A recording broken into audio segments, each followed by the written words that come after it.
Marhaba, and welcome to the Matrix Green Pill, where real people connect. Hello and welcome back to the Matrix Green Pill podcast. I'm Hilmarie Hutchison, and today I am so happy to be joined by a co-host, Kushi Malya. This is particularly exciting because I've not had a co-host in so long. Welcome, Kushi. How are you? Hi, Hilmarie. I'm good and happy to be joining the TMGP crew, but we can talk about that later. For now, I would like to introduce our podcast guest for today, Sam Ammar.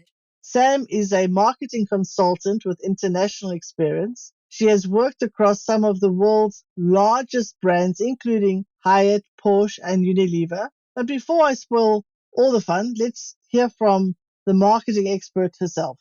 Sam, welcome and thank you so much for joining us today. Welcome. Thank you so much for having me. So let's jump right into it. Can you tell our audience a little bit about your story? Yes, I am 41 years old.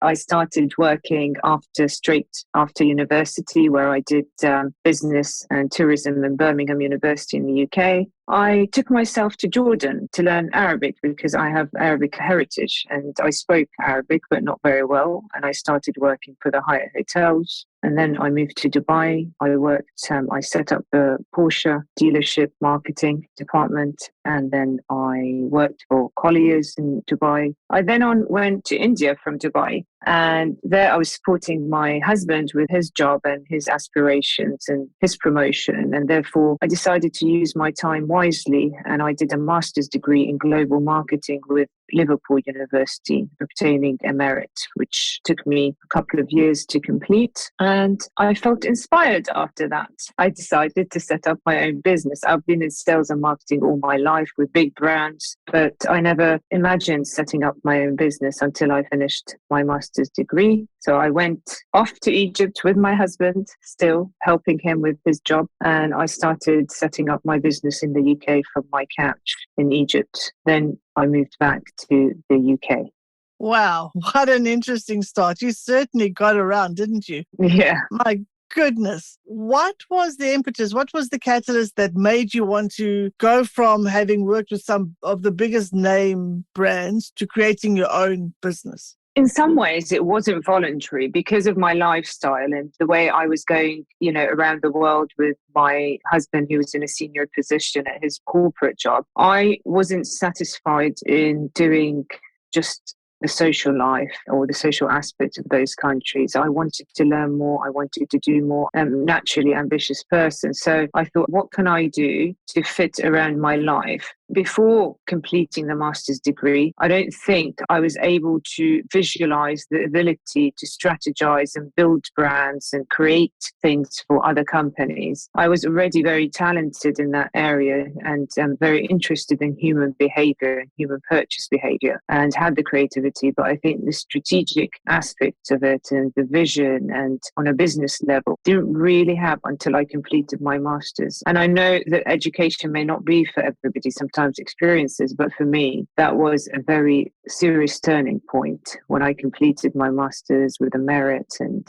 just went through the slog of doing work after work after work on different companies and businesses and reading different case studies. It was just an immensely satisfying experience and just challenged every aspect of your skill in that realm, in my experience. There was some challenges, but I think the master's degree, because of the exposure to different businesses and case studies, just gave me a huge edge that I hadn't had until that point. What I'm finding interesting with your story is that you actually had gone out, you had real world experience, and then you went back to school, back to get your master's, and then that put you on the path of saying, now I have all the skills, I have the real world skills, now I also have learned something on the strategy side to now go ahead and make my own way. So do you think there is advantage to that approach rather than going to university straight into your degree and then straight into a master's degree without the real world experience? Yeah, I definitely believe the fact that I already had on the ground experience. It helped me understand what I was reading and what I was writing, and it gave me perspective sometimes on failure of companies or how people are treated at work or projects that failed or projects that succeeded. It resonated when you were reading it at uni and you've had that experience on the ground. You're like, oh yes, I see, because this happened in my job at this place. So I think some people can go and do the master's straight after. But for me, I believe that the experience was what made the master's so fulfilling and so successful to be given a merit in it. It was, I think, the on the ground experience was imperative to the success of my master's degree, definitely. What interesting insights that is. Thank you.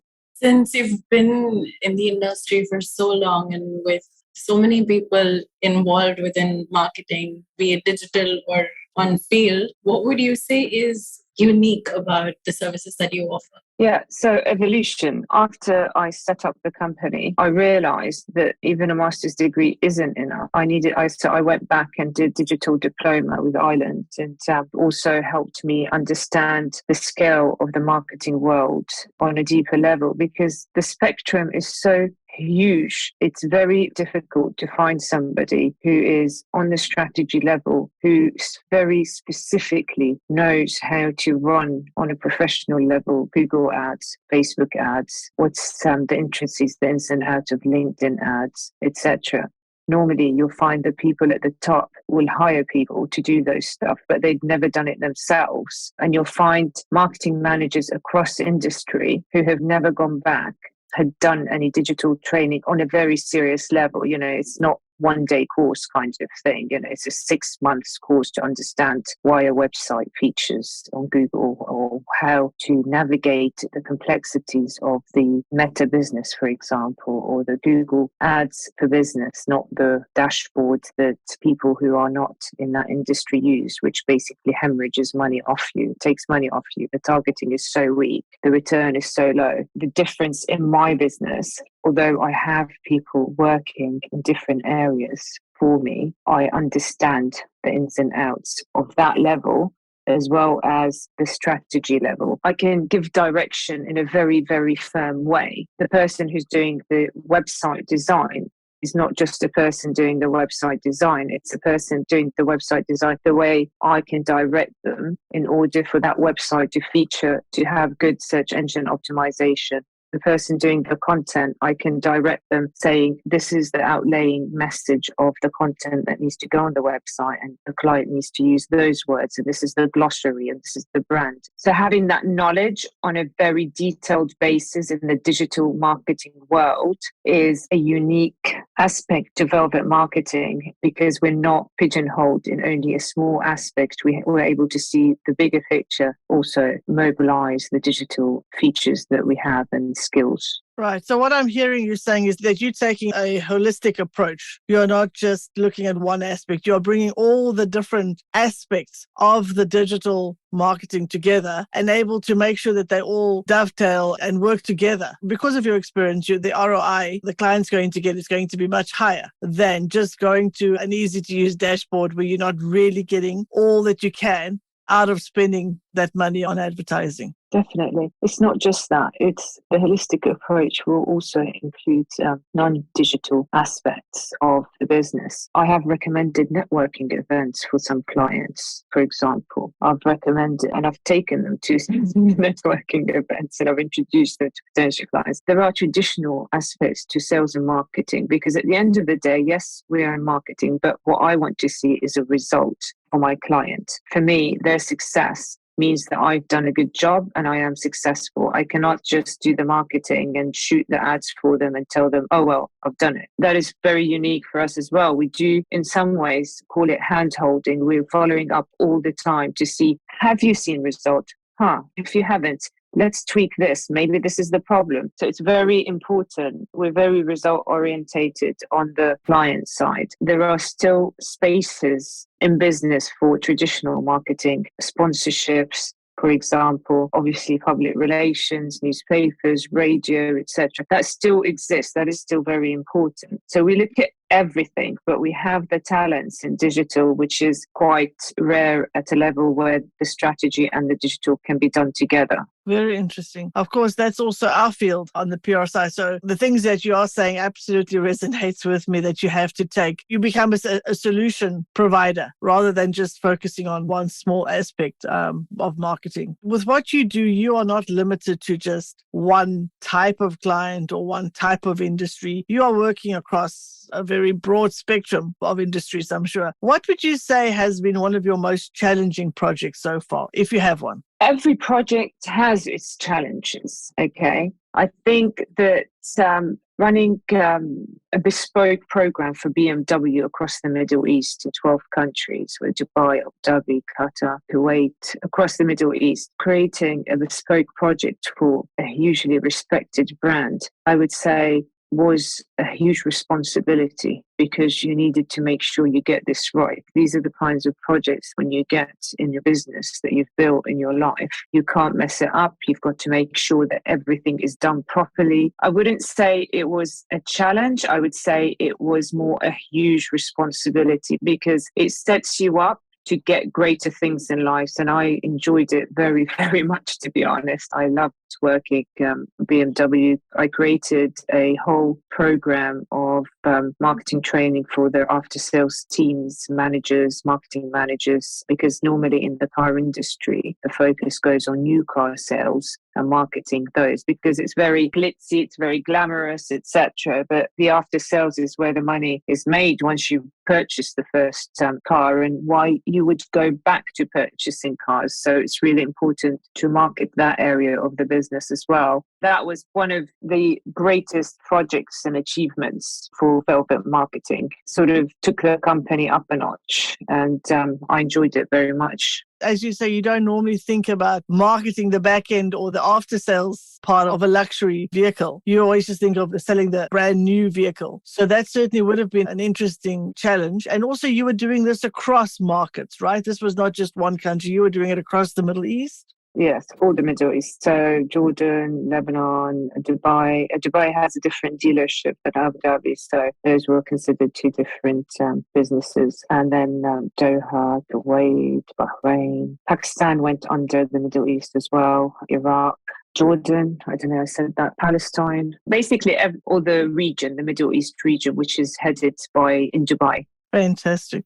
Having to cope with so many people across so many different regions from time to time, it would have gotten difficult or challenging. So in difficult times, who would you say has been your emotional pillar through everything? A situation or a person where someone has been supportive of your passions and your goals? Definitely my husband. He's a great business person as well. So when you've got that challenge in business, he's very good to bounce ideas off and sort of help you keep that motivation going, especially in the early days when setting up and when you're doing so much work and nothing is coming through. Because when you're working for big brands, doors are open all the time. Everybody wants to talk to you. But once you set up your own business with your own brand name, nobody's heard of, suddenly things aren't so easy. They're not so, the doors aren't that open. So you do feel that you're persevering with no veil at some stage and some point. So it's very important that you have a very supportive family in order to, to sort of big you up on the days that you're feeling low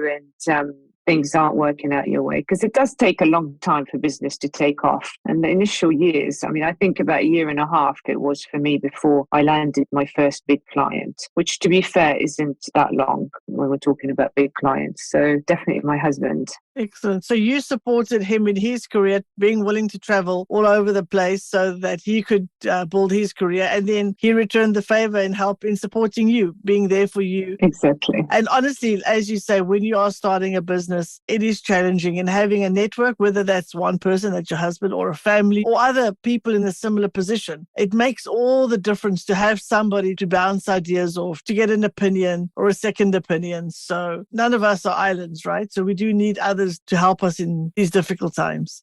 definitely. So you did mention a little bit there about the difficulty of starting a business, the difference between doors just opening because you're part of a big brand versus starting something new, and now you have to find ways to open those doors. What is one piece of advice you would give to aspiring entrepreneurs? In these interviews, everybody always says the same thing, that you should keep going. What are the skills that you need to keep going? I would say, for me, on a very personal level, I run a lot. I've been running since I was 12 years old. And when I feel bad, I go for a run and suddenly I feel much, much better. And I do that almost daily. I mean, I run 5 miles, I would say about 5 times, 6 times a week. It just changes your outlook. It gives you that vent that you need. It's very, once you do it subconsciously, because you're so used to doing it, it almost makes your brain stop from thinking too much. And then that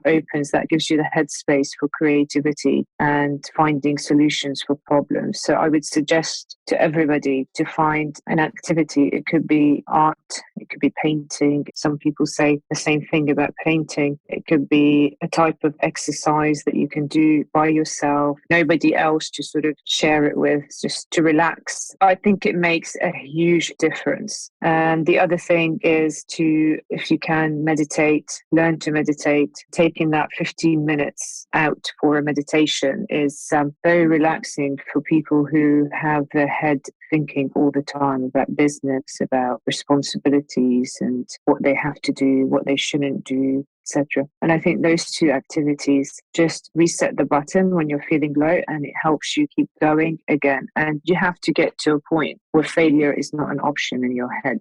You mustn't have a defeatist attitude. It's a very easy equation. The harder you try, the more lucky you get.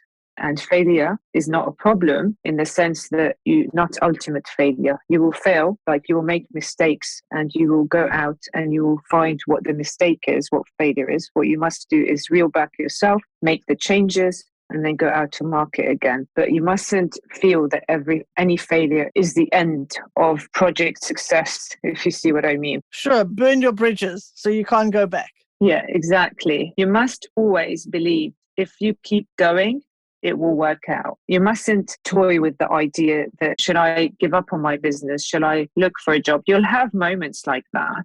Don't let those moments become hours and days and weeks, because then you have set yourself up for ultimate failure. What you must do is you must recognize that you're just having a weak moment. Do something else. I mean, like stop working, go see friends, go for a run, do something totally else. And remember, tomorrow is another day. That's something I remember all the time when things are bad. I'm going to sleep today, tomorrow is another day. I love that. Yeah, every time you get hammered about anything and you're upset or whatever, just think tomorrow is another day. And it really is another day the next day. And you do feel different. And if you can go for a run or exercise first thing in the morning, it really becomes a totally different day. So you mustn't drag that bad energy, defeat from one moment to the next moment and the next day and the next week. You must let it stop.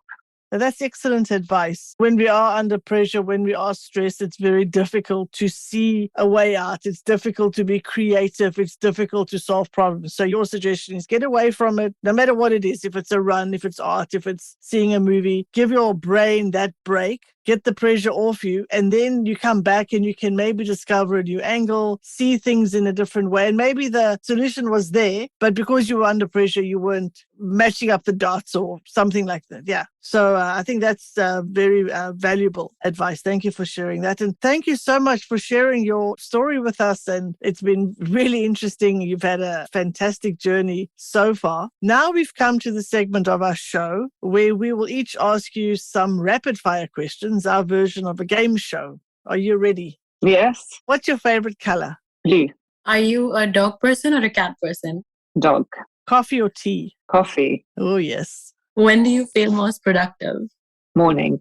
What is one thing that you do every day, no matter how busy you are? Except I know you go for your run. Is there anything else that you do on a daily basis? Running, it would be, because it does take 45 to 50 minutes.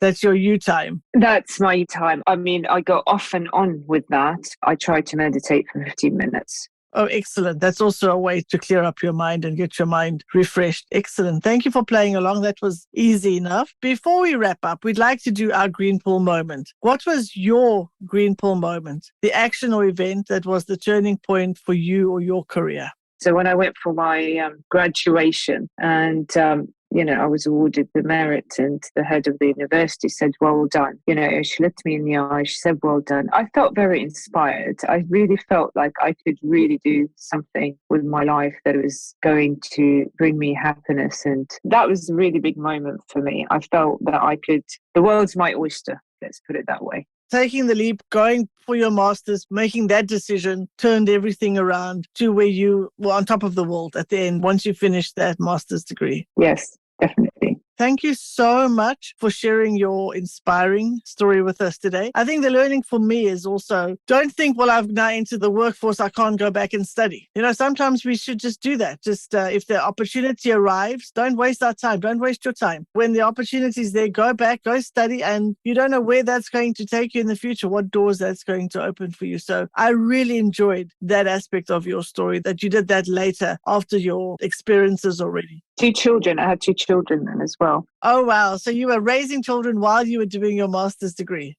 Yeah. Fantastic. What an excellent example. Thank you so much for sharing that with us. I'm so sure a lot of entrepreneurs are going to be inspired by you and your story. Thank you so much. Before we say goodbye, would you like to tell our listeners where they can find you or your social media? I'll be on LinkedIn, and it's velvetmarketing.co.uk. Or LinkedIn, it's my full name, Samar, Samar, Samar, and then Ammar, Ammar. It's on LinkedIn, and I am the managing director of Velvet Marketing, which can be, accessed on the internet, velvetmarketing.co.uk. Thank you so much. And thank you again so much, Sam, for joining us today. We will definitely be following your story, and we wish you and Velvet Marketing all the very best. Brilliant. Thank you so much.